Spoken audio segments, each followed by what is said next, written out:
কিন্তু সেখানে যাওয়া পর আবার আমাদের এই মায়ের জগতে ফিরে আসতে হয়। কিন্তু যদি কোনো ভাগ্যবান ভাগ্যবতী যদি একবার ভগবানের চরণ লাভ করতে পারে, তারা আর এই মায়ের জগতে ফিরে আসতে হয় না বাবা।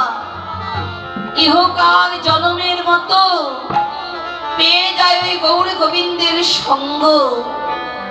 তবে যাকে পেলে, যার চরণ আশ্রয় করলে, জগতে আর আশ্রয় কোনো প্রয়োজন হয় না। যাকে ভালোবাসলে জগতে আর কাউকে ভালোবাসা লাগে না। সেই ভালোবাসার বস্তু হলো, সেই আশ্রয়টুকু হলো একমাত্র ওই গোবিন্দের চরণ। গোবিন্দের চরণে যদি আমরা একবার আশ্রয় নিতে পারি মা, তাদের আর এই মানব জীবনে চাপ আর কিছুই লাগে না। তাদের ওই মানব জন্মটি ধন্য হয়ে যায়। তবে সত্যই যদি কোন রাগী ভক্ত ভগবানকে সেবা দেওয়ার মতো সেবা দিতে পারে, ভগবান শ্রীহরি যে রূপে হোক না কেন সেই ভক্তের নিকটে এসে তিনি সদাই দেখা দিয়ে থাকেন। তবে দেখুন, অর্জুন মিশ্র নামে এক ভক্ত ছিলেন। তিনি ছিলেন মহাপণ্ডিত, কিন্তু তিনি ছিলেন দরিদ্র ব্রাহ্মণ। প্রতিদিন তিনি কি করতেন? প্রতিদিন তিনি গীতা অধ্যয়ন করতেন। গীতা অধ্যয়ন করে তার বিনিময়ে যা কিছু পেতেন তাই দিয়ে তার পুত্র পরিজন অর্থাৎ কোনো মতো ভাবে তার সংসারটা চলত। অর্জুন মিশ্র তিনি কি করলেন? তিনি একদিন গীতার একটি শ্লোক রচনা করতে গিয়ে তার হাত থেমে গেল। শ্লোকটি হলো 22 সংখ্যের 9ম অধ্যায়। আর ওই শ্লোকের শব্দগুলি হলো অনন্য চিয়ন্তন মাং যেজনা পর্যপাশতে তেষাং নিত্য যোগক্ষেপ বহম বহম। অর্থাৎ অন্য বিষয়ের চিন্তা না করে যারা সদাই সর্বক্ষণ ভগবানের ভাবনা, ভগবানের সেবা, ভগবানের পূজা অর্চনা করেন, ভগবান শ্রীহরি কি করেন? সেই ভক্তের সকল ভার তিনি তার নিজ হাতে বহন করে থাকেন। তবে দেখুন, অর্জুন মিশ্রের হুজুত খাওয়ার জায়গাটা হলো শ্লোকের বহম বহম শব্দ। অর্জুন মিশ্র মনে করলেন ভগবান হয়তো ভক্তকে দান করেন, কিন্তু ভক্তের ভার তিনি কখনো বহন করেন না। এই কথা তিনি ভুল মনে করে ওই বহম বহম শব্দটি কেটে দিয়ে সেখানে তিনি তোদামহম করে দিলেন। আমি ভক্তকে দান করি, কিন্তু ভক্তের ভার আমি কখনো বহন করি না। এই কথাটা তিনি ভুল মনে করলেন। অর্জুন মিশ্র তিনি কি করলেন? একদিন বড় বিপদে পড়লেন। কেমন বিপদে পড়লেন? নগরে নগরে ভিক্ষা করতে গেলেন, কোথাও তিনি ভিক্ষা পেলেন না। একটি রাজবাড়ি ছিল, সেখানেও তিনি গেলেন, সেখানেও তিনি ভিক্ষা পেলেন না।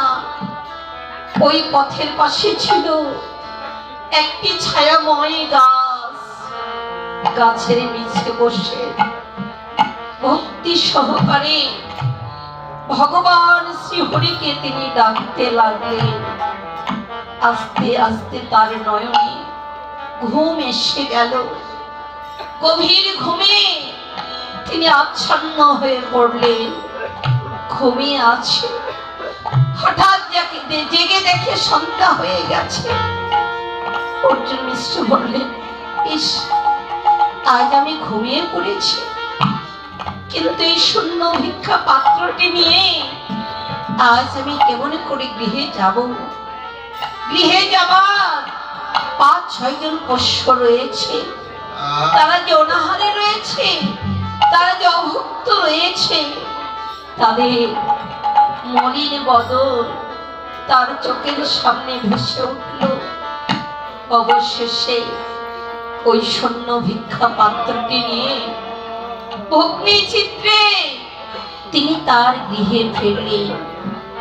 কিন্তু তার গৃহে যেতে না যেতে দেখতে পেলেন তার গৃহের দরজা তার স্ত্রী দুয়ারে দাঁড়িয়ে শুধু তার জন্য অপেক্ষা করছে। বলতে লাগলেন, ওগো, তুমি আজ এত দেরি করলে, আর আমি এদিকে কি করেছি জানো? ঠাকুরের ভোগ লাগিয়ে আমি শুধু তোমার জন্য অপেক্ষা করছি। করুণ সুরে বলতে লাগলেন, পদ্মে, তুমি আজ কি দিয়ে ঠাকুরের ভোগ দিবে? আমাকে তো ভগবান শ্রীহরি আজ কিছুই জুটিয়ে দেননি। এই দেখো, আমি শূন্য ভিক্ষা পাত্রটি নিয়ে আজ গৃহে ফিরে এসেছি। অর্জুন মিশ্রের কথা শুনি পদ্মে বলতে লাগলেন, ওগো, তুমি একই কথা বলছো? এত খাবার জিনিস পাঠিয়ে দিয়ে তুমি আবার মিথ্যা কথা বলছো? অর্জুন মিশ্র মনে করলেন, স্ত্রী হয়তো আমার দেরি দেখে প্রতিবাসীর কাছ থেকে কিছু নিয়ে সে হয়তো ঠাকুরের ভোগ দিয়েছে। বলেছে, না গো না, আমি তো প্রতিবাসীর কাছ থেকে কিছুই নেইনি। তুমি বলে ওই রাজবাড়িতে গিয়েছিলে, ওই রাজবাড়ি হইতে তুমি ভেটে এসেছো। ওই রাজবাড়ির দুটি ছেলে মাথায় করে ঝাঁকা নিয়ে বলে, ওগো মা পদ্মে, ওগো মা পদ্মে, মা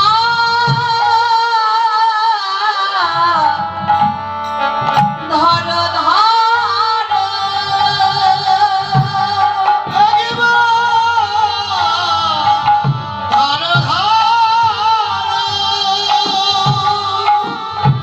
আমরা যে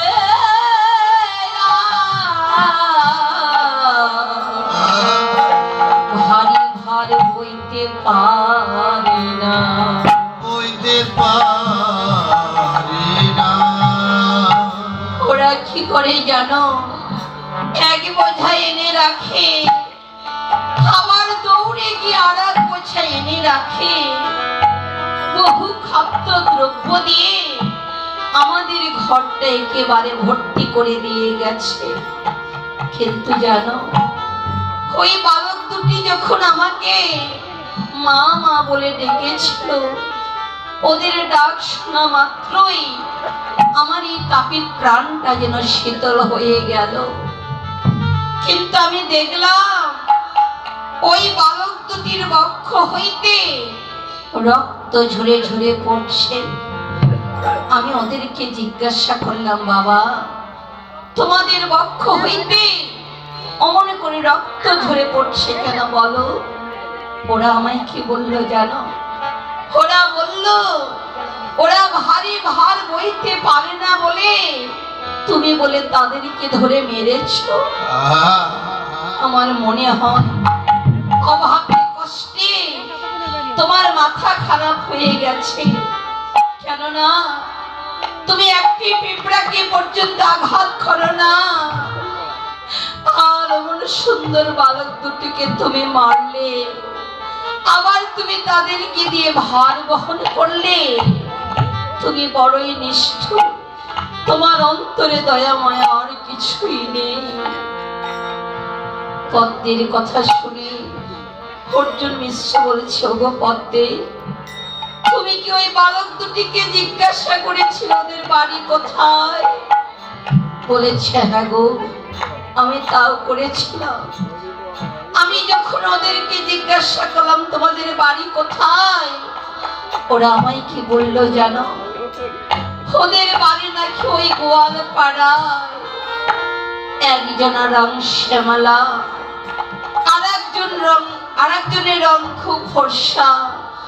দেখতে এমনই দুজন সুন্দর, দেখা মাত্রই আমার এই দুটি নয়নে যেন ধন্য হয়ে গেল।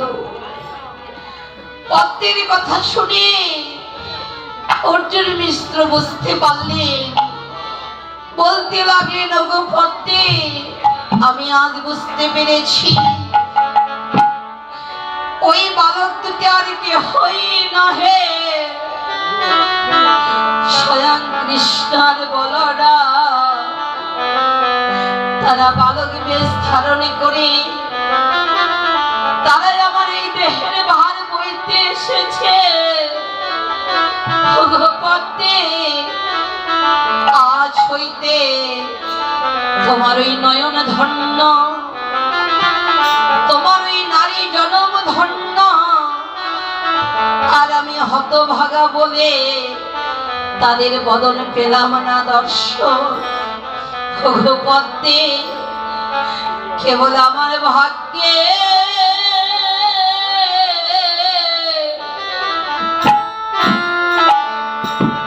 ভাগ্যে হলো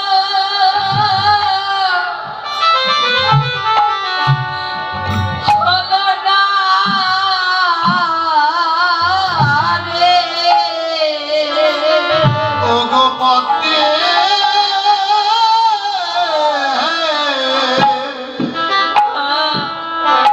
কেবল আমার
হবে সে কোন মূলে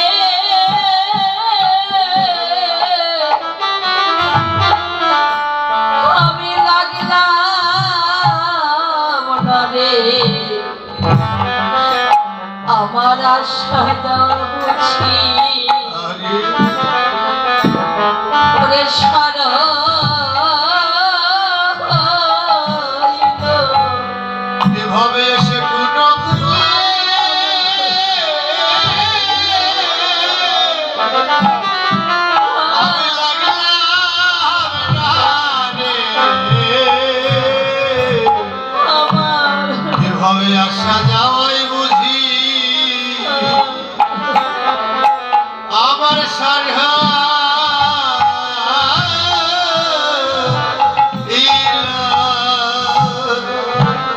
আমি কোন কুলে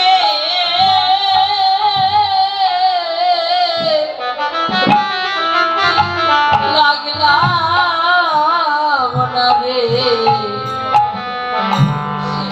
আমার সাজা বুঝি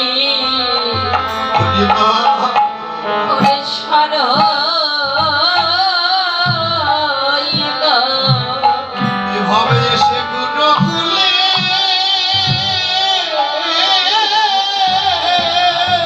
বিদায় গৌর হরিবল। গুলে লাগলাম না রে। আমার আশা যা বুঝি সার হইল।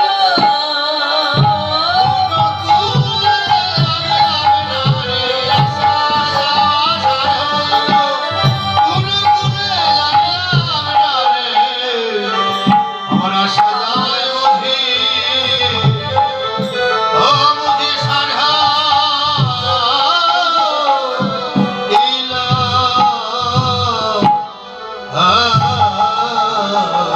হরে কৃষ্ণ।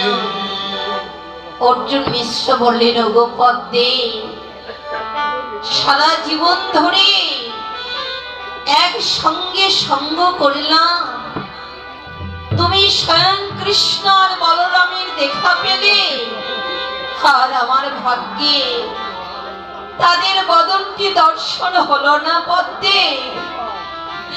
আমি যে কত জনমের অপরাধী, আমার এ দেহ কৃষ্ণ সেবায় লাগলো না। তবে বুঝতে পেরেছি পদ্মে, ওই বালক দুটির বক্ষ হইতে কেন রক্ত ঝরে পড়েছে। তবে গীতার শব্দ কাটা আর ভগবান শ্রীকৃষ্ণের অঙ্গে আঘাত করা একই কথা বাবা।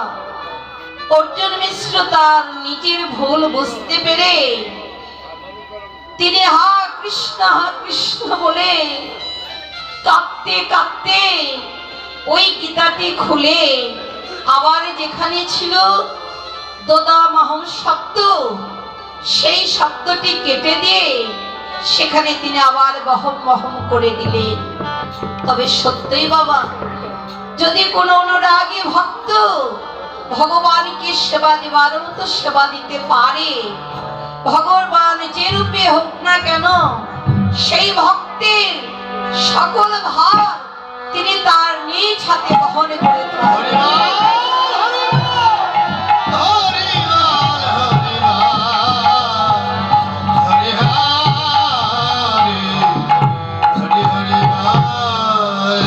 হরে কৃষ্ণ। সত্যই বাবা, ভগবানের কৃপা যদি না থাকতো, আজকে কিছু সময় আগেই তো তার কিছু নমুনা দেখতে পেলেন। ইচ্ছা করলে তো সারা রাত্রি বৃষ্টি হতে পারত, কিন্তু ভক্তের কান্না ভগবান আর সইতে পারলেন না। বৃষ্টি চলে গেল ভক্তের কান্নায়। তবে একটি কথা আছে মা, মেঘাচ্ছন্ন দিন বড়ই হয় দুর্দিন। কিন্তু আমাদের শাস্ত্রে বললেন, মেঘাচ্ছন্ন দিন নহে কো দুর্দিন, দুর্দিন কোন দিন, যেদিন না হয় ভক্তের জীবনে সাধু সঙ্গ কৃষ্ণ কথা বিহীন তাদের জীবনে হয়ে যায় সেই দিনটা বড়।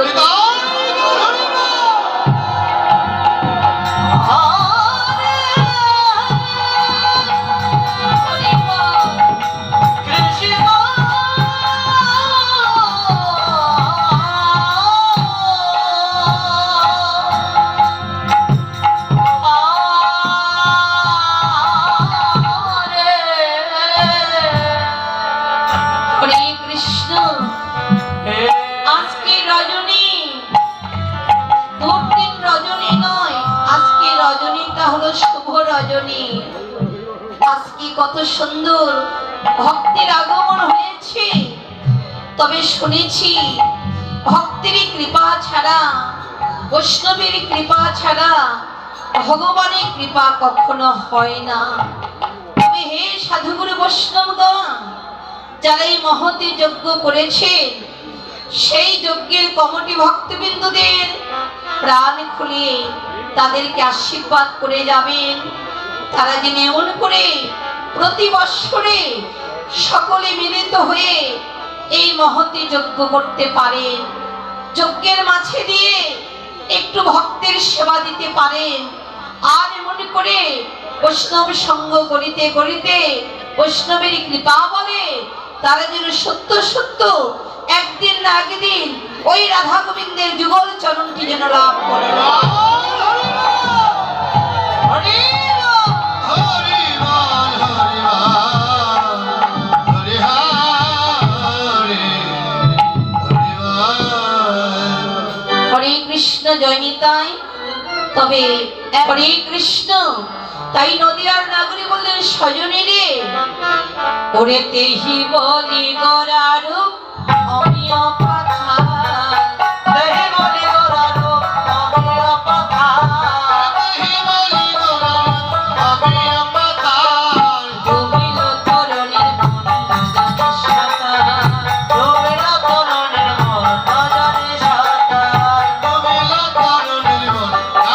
সাতা, কেন বন্যা এসেছে, বন্যা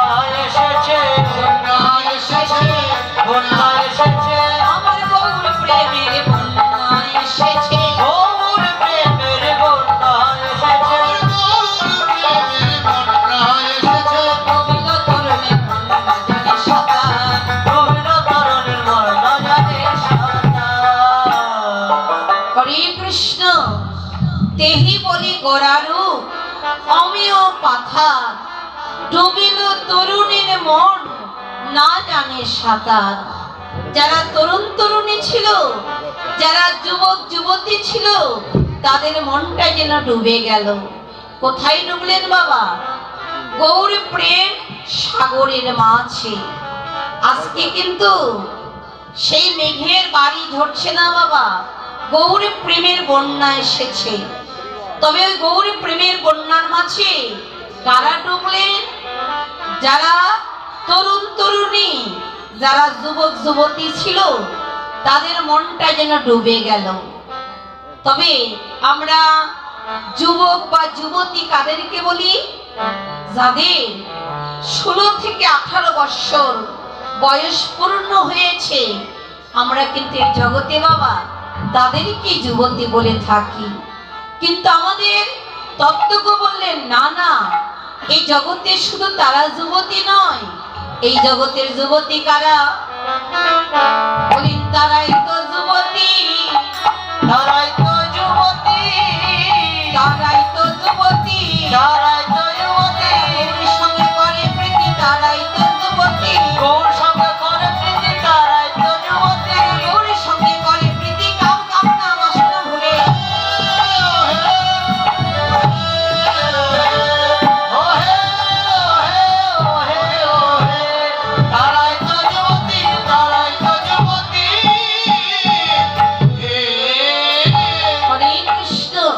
তাহলে জগতে কারা যুবতী বাবা?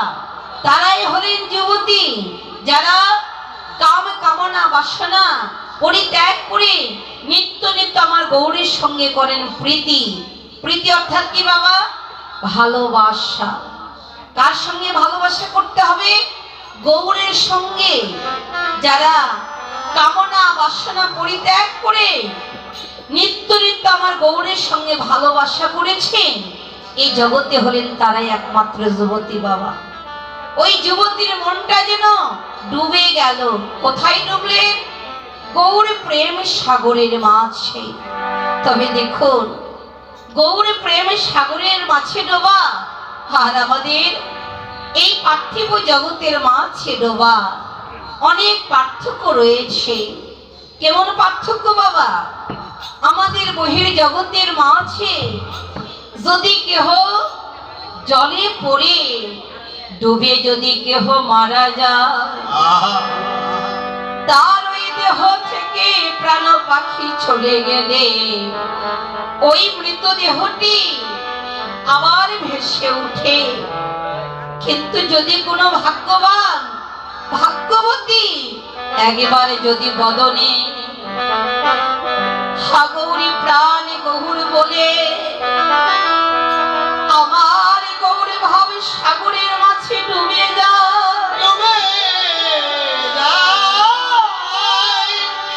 তারা এই মায়ার জগতে তারা আর কোনদিন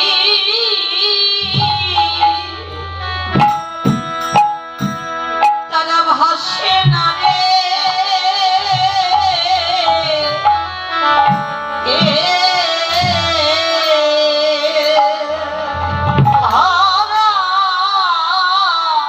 এই মায়ের জগতে তারা আর কোনদিন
বদনে হা গৌরী প্রাণে গৌর বলে ওই অনুরাগী ভক্ত গৌরে প্রেমের সাগরে ডুবে যায়। আহা আরে বলে হে পতিত পাবনে গৌর হরি, শুনেছি তুমি বলে পতিতের বান্ধব, নিরাশ্রয়ের আশ্রয় তুমি, কিন্তু তুমি যেন আমায় পতিতা ভেবে কখনো যেন ফেলে দিও না। হে প্রভু, আমি যেন তোমার চরণ সেবায় লাগিতে পারি। হে দয়াময় গৌর হরি, তুমি যেন চরণ ছাড়া করোনা।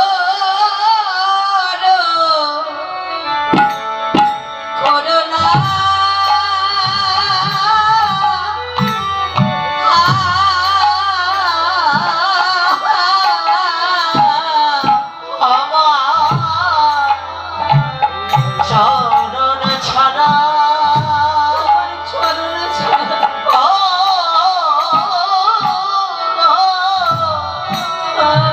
করোনা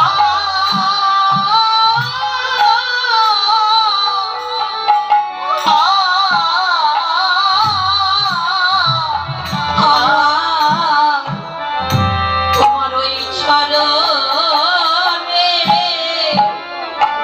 চরণের পাশে রেখো, তোমার চরণ ছাড়া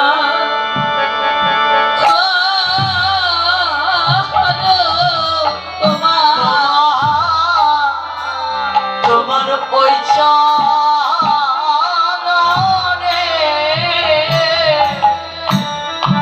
পাশে রেখো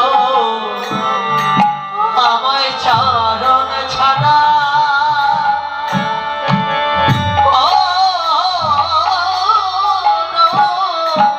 আমায় তুমি দাসের দাস করে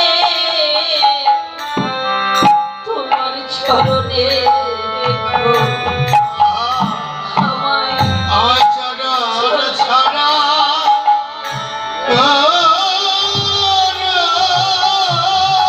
তোমার দাসে দাসে দাস করে শরণে রেখো আমায় চরণ ছাড়া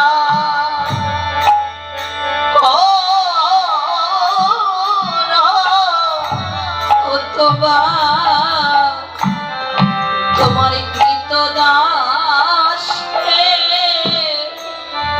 এই মিনতি, আমায় চলো সারা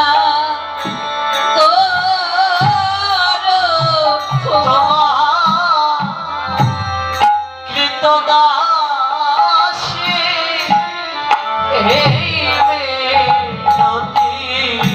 আমায় যেন চরণ ছাড়া করো না হে।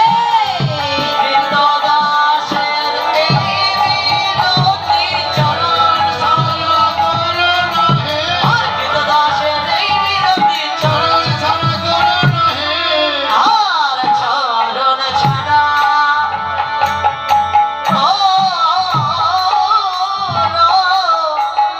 করোনা